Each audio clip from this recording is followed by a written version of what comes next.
IBK Altos kembali alami hasil buruk. Kali ini lawan yang membuat mereka tak berkutik adalah Hi-Pass. Di pertandingan tersebut, IBK harus menerima hasil kalah telak 3-0.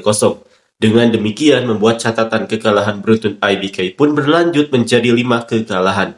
Ada 2 orang yang paling disorot atas kekalahan memalukan ini adalah pelatih Hocheol dan Victoria. Seperti inilah komentar fans IBK Altos. Jika ada masalah dengan setter atau libero di tim yang memiliki pelatih yang dulunya adalah setter atau libero, bukankah itu kelalaian dalam tugas?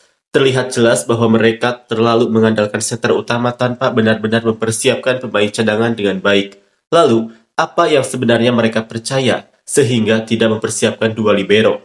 Saya punya banyak yang ingin dikatakan, tapi lebih baik diam. Apakah manajemen tim benar-benar berjalan dengan baik? Para pemain utama sedang cedera, tapi mereka juga tidak menggunakan pemain rookie.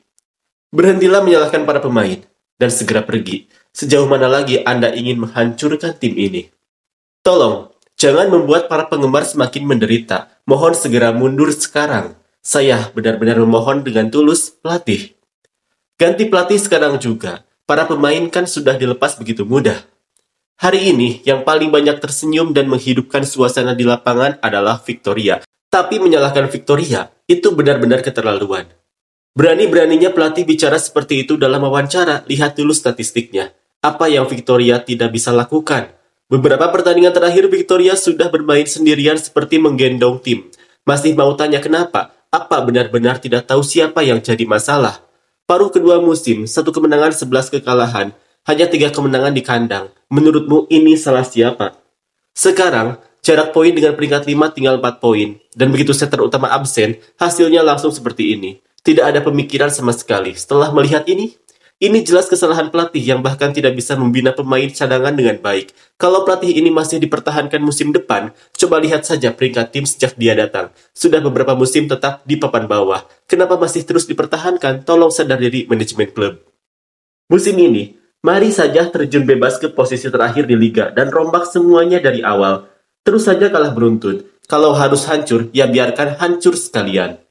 Sungguh mengejutkan bahwa pelatih justru memberikan wawancara seperti itu tentang Victoria, yang sudah berusaha lebih keras dari siapapun dan mencoba mengangkat suasana tim. Sebenarnya siapa yang sedang disalahkan di sini? 3,5 tahun sudah cukup untuk menunggu. Sekarang saatnya bertanggung jawab. Pergantian pelatih pasti akan dilakukan, bukan? Bukan karena rotasi starter yang bagus, bukan karena penggunaan timeout yang cerdas, bukan karena pergantian pemain yang tepat, bukan karena hasil yang baik. Selama masa jabatannya, tim tidak pernah mencapai babak playoff. Setiap kali kalah, selalu menyalahkan pemain. Seolah-olah tidak pernah ada kesalahan dari dirinya sendiri. Lalu atas dasar apa dia mendapatkan perpanjangan kontrak? Dengan kepercayaan diri macam apa dia masih berbicara tentang musim depan? Apakah Anda tidak sadar bahwa satu-satunya alasan tim masih bertahan di peringkat 4 adalah karena poin yang sudah dikumpulkan oleh Victoria? Apa Anda pura-pura tidak mendengar?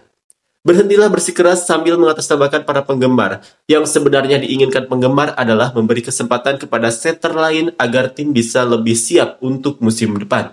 Apakah pelatih benar-benar tidak melihat betapa buruknya kualitas umpan sekarang? Hari ini, Soyung hampir cedera karena umpan yang buruk.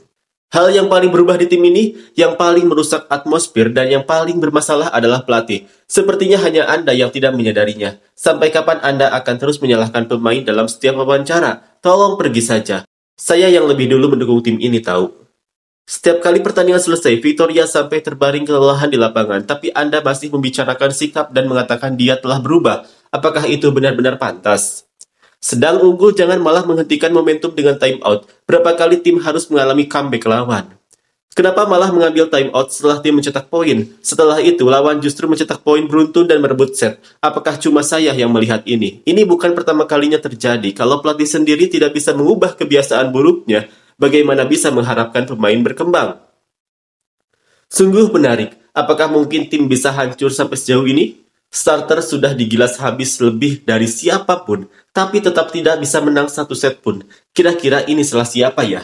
Tahun depan, mari jangan bertemu lagi.